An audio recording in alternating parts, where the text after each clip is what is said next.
Principal of design পর্ব 2 design principal অনেক বিশাল কিছু।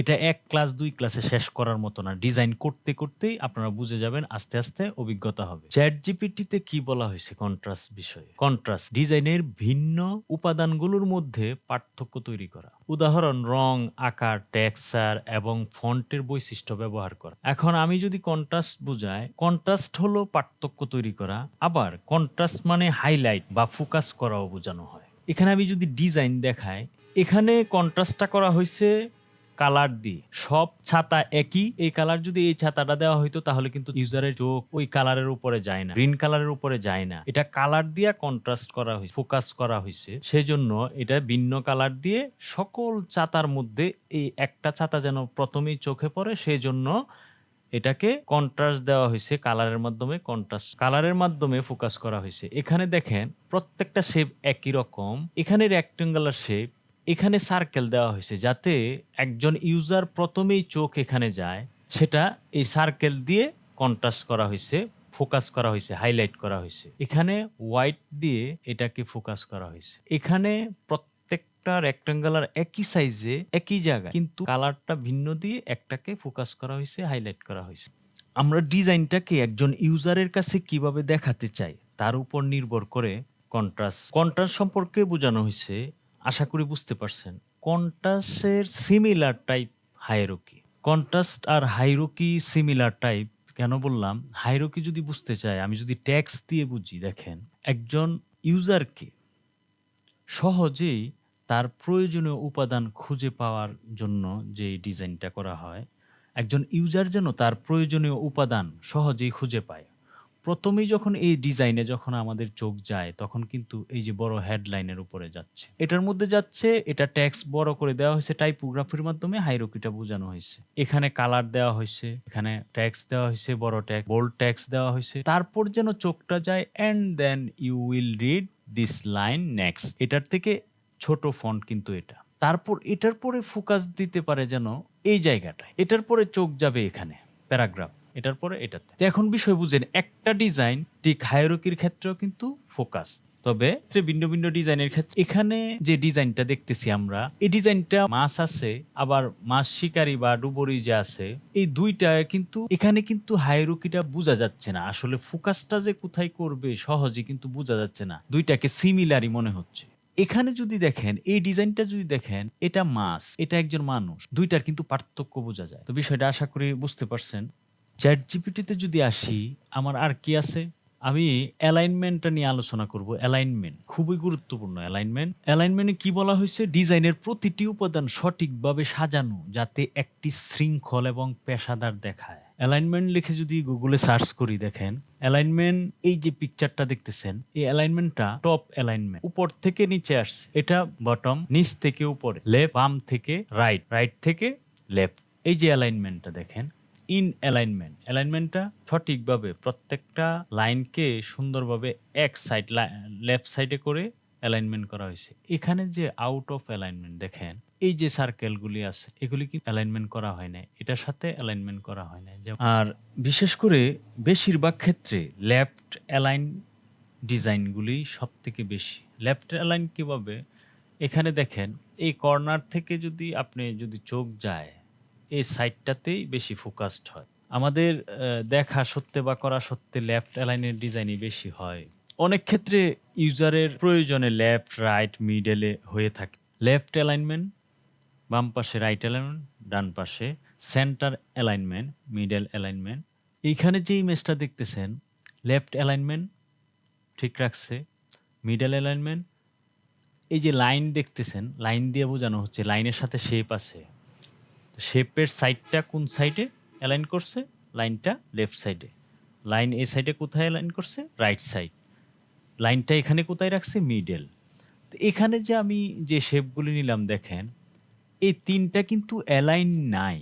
এটা থেকে এটা উপরে, এটা থেকে এটা নিচে। এটা যখন আমি অ্যালাইন করব সবগুলি ধরে, এটা কিন্তু সমানভাবে অ্যালাইন হয়েছে। আবার এটা কিন্তু অ্যালাইন সঠিক নাই। এটা থেকে এটার দূরত্ব আর এটা থেকে এটার দূরত্ব কিন্তু সমান। সেক্ষেত্রে কিন্তু এটাকে অ্যালাইন করা যেতে পারে এইভাবে। এখন কিন্তু সমান সমান হয়েছে। বোঝানোর ক্ষেত্রে জাস্ট একটা বিষয় দেখায়। এখানে টেক্সট দিয়ে যদি বুঝাই, দেখেন এই লাইন যেটা নিচ্ছি এটা লেফট অ্যালাইন আছে, এটা কিন্তু এই যে এই সিরিয়ালে কিন্তু সমান আছে লেফট। এখন এটাকে আমি রাইট করব। টেক্সট দিয়ে যদি আমি আপনাকে বুঝাই, এটা লেফট অ্যালাইন আছে, এই সাইড থেকে সমান, এই দুইটা টেক্সট লেফট সাইড থেকে সমান অ্যালাইন। এটা আমি লেফটে রাখলাম, এটা লেফটে রাখলাম, এটাকে আমি রাইট অ্যালাইন করে দেব। এটাকে যখন রাইট অ্যালাইন করে দিলাম, দেখেন এই সাইড রাইট সাইড কিন্তু সমান। আবার এই যে টেক্সটটা আছে এটাকে যদি আমি মিডল করে দেই, মিডল করলে দেখেন দুই পাশে সমান থাকবে, মধ্যে দুই পাশে সমান রেখে শুধু মিডলে অ্যালাইন হবে। দেখ সেন্টার পয়েন্টেড এই মিডল থেকে অ্যালাইন হবে, যত লেখাই লেখেন মিডল থেকে অ্যালাইন হবে। আশা করি অ্যালাইন বুঝতে পারছেন। এখন আসি রিপিটেশন, পুনরাবৃত্তি। ডিজাইনে এক বা একাধিক উপাদানের পুনরাবৃত্তি ব্যবহার করা হয়, এটি ঐক্যবদ্ধ সামঞ্জস্যপূর্ণ চেহারা তৈরি করে। আমি যদি সার্চ করি রিপিটেশন ডিজাইনের ক্ষেত্রে প্যাটার্নের ক্ষেত্রে বেশি ব্যবহার করা হয়। দেখেন একই শেপ, একটা শেপ নেওয়ার পরে প্রত্যেকটা শেপ কিন্তু একটা সার্কেলের মধ্যে প্রত্যেকটা শেপ কিন্তু সিমিলার। একটা শেপ কি বুঝান? রিপিটেশন এক বা একাধিক উপাদানের পুনরাবৃত্তি, same object same element same, কিন্তু একটা দিয়েই সবগুলি করা হয়েছে। এটা যখন ব্যাকগ্রাউন্ডের ক্ষেত্রে ডিজাইনে যাব আমরা তখন বুঝতে পারবেন। প্যাটার্নের ক্ষেত্রে যখন আমরা যাব, প্যাটার্ন ডিজাইনের ক্ষেত্রে যখন যাব তখন বুঝতে পারবেন। সিমিলার ডিজাইন দিয়েই পুনরাবৃত্তি, একের অধিক যতবার প্রয়োজন একই ডিজাইন রিপিটেড করা হয়েছে একই। ফাইনালি যে বিষয়টা দেখব, হোয়াইট ব্যালেন্স, হোয়াইট স্পেস, খুবই গুরুত্বপূর্ণ। হোয়াইট স্পেস ডিজাইনের মধ্যে ফাঁকা স্থান বলা হয়। এখানে কি লেখছে? ডিজাইনের মধ্যে ফাঁকা স্থান ব্যবহার করে এটি উপাদানগুলিকে আলাদা করে এবং একটি ক্লিন এবং পেশাদার চেহারা দেয়। মিনিমাল এবং ক্রিয়েটিভ ডিজাইন তৈরি করতে হোয়াইট স্পেস ব্যবহার খুবই গুরুত্বপূর্ণ ভূমিকা পালন করে। এখন হোয়াইট স্পেস ডিজাইন কেমন দেখুন, আমি সহজভাবে বোঝানোর চেষ্টা করতেছি। তো হোয়াইট স্পেস যেটা বলছি, ডিজাইনের মধ্যে ফাঁকা স্থান, মিনিমাল ও ক্রিয়েটিভ ডিজাইন তৈরি করতে হোয়াইট স্পেস ব্যবহার খুবই গুরুত্বপূর্ণ ভূমিকা পালন করে। দেখেন গুগলে সার্চ করার পরে দেখেন কয়েকটা ইমেজ নিলাম হোয়াইট স্পেস বোঝানোর জন্য। হোয়াইট স্পেস এটা কিন্তু ক্রস দেওয়া, মানে এটাতে হোয়াইট স্পেস নাই, মানে ফাঁকা স্থান নাই। আর এখানে দেখেন রাইট দেওয়া, এটা সঠিক কেন বলা হয়েছে? এখানে ফাঁকা স্থান আছে। দেখেন এই যে ইমেজগুলি দেওয়া হয়েছে, লাইনগুলি দেওয়া হয়েছে একবারে পরিপূর্ণ, মানে শ্বাস নেওয়ার মতো কোনো সুযোগ নাই, এরকম দম বন্ধের মতো একটা পরিস্থিতি হচ্ছে। আর এখানে দেখেন কত সুন্দরভাবে এখানে ইমেজ দিছে, এখানে লাইন দিছে, এখানে সার্কেল দিছে, এভাবে এই জায়গাগুলি ফাঁকা রাখছে, খুবই সুন্দর, দেখতেও ভালো লাগতেছে।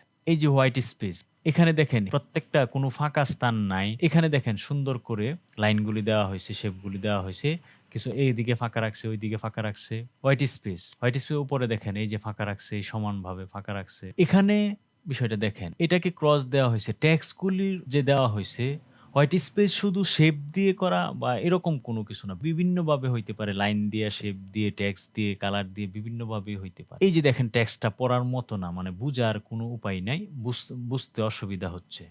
এজন্য এই ডিজাইনটা কিন্তু ব্যাড ডিজাইন, এটা গুড ডিজাইন। এখানে কিন্তু টেক্সের স্পেসিং ঠিক রাখা হয়েছে, ট্র্যাকিং ঠিক রাখা হয়েছে, হোয়াইট স্পেস রাখা হয়েছে, এই সাইডে রাখা হয়েছে, সমানভাবে রাখা হয়েছে, ব্যালেন্স ঠিক রাখা হয়েছে, ফাঁকা জায়গা আছে, খুব সুন্দর দেখা যায়, পড়তে সুবিধা। আশা করি হোয়াইট স্পেসও বুঝতে পারছেন। লেফটে রাইটে, আপ ডাউন মিডল সকল দিকেই হোয়াইট স্পেস রেখে কাজ করতে হবে। ডিজাইন প্রিন্সিপালের মধ্যে খুব গুরুত্বপূর্ণ একটা টপিক হচ্ছে rules of third. Rules of third কি? যদি ইমেজে যায় দেখেন, রুলস অফ থার্ডের ক্ষেত্রে যে কোনো ডিজাইনের ক্ষেত্রে লেফট সাইডের কর্নারে এই জায়গাটায় কিন্তু চোখ বেশি যায় ইউজারদের। 40 থেকে 50%, 55% ইউজারের চোখ কিন্তু যায়, প্রত্যেকটা ডিজাইনে কিন্তু চোখ যাবে এই জায়গাটায়, তারপর যাবে এখানে, তারপর আসবে এখানে, তারপর এখানে। মেইন ছবির ফোকাসটা কোথায় আছে? এই জায়গাটায় আছে, এই জায়গাটায় আছে। এটা চলে গেছে রাইট সাইড, খুব কম হয় রাইট সাইডে, খুব কম হয়। যে রুলস অফ থার্ডের বিষয়টা দেখেন, চোখটা সব থেকে বেশি ইউজারের চোখ এখানে যাবে। 40 থেকে 50% প্রত্যেকটা ডিজাইনের ক্ষেত্রে চোখটা এই লেফট সাইড উপরে কর্নারে যাবে। তারপর নিচে আসবে 25% বা 30% এরকম, এখানে 20% বা 15% এরকম।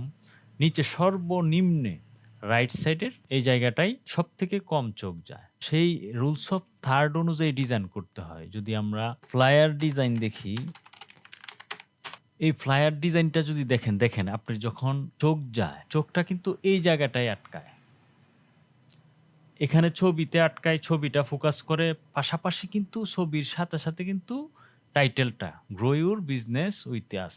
বেশিরভাগ ক্ষেত্রে ডিজাইন রুলস অফ থার্ড এর ক্ষেত্রে যদি আমি এই ডিজাইনটা যদি আমি আপনাকে দেখাই, এই ইমেজটা যদি রুলস অফ থার্ড হিসাবে দেখানো হয়, দেখেন এখানে ৪টা ঘর আছে।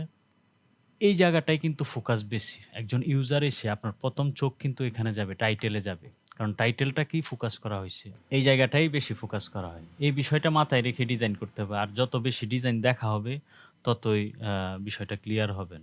আশা করি ডিজাইন প্রিন্সিপাল যতটুকু সম্ভব আমার বোঝানো হইছে। এর মধ্যে আরো কিছু বাকি আছে। আরো অনেক জানার বিষয় আছে। ডিজাইন করতে আমরা শিখব পরবর্তীতে ইনশাআল্লাহ। সবাই ভালো থাকবেন। আল্লাহ হাফিজ।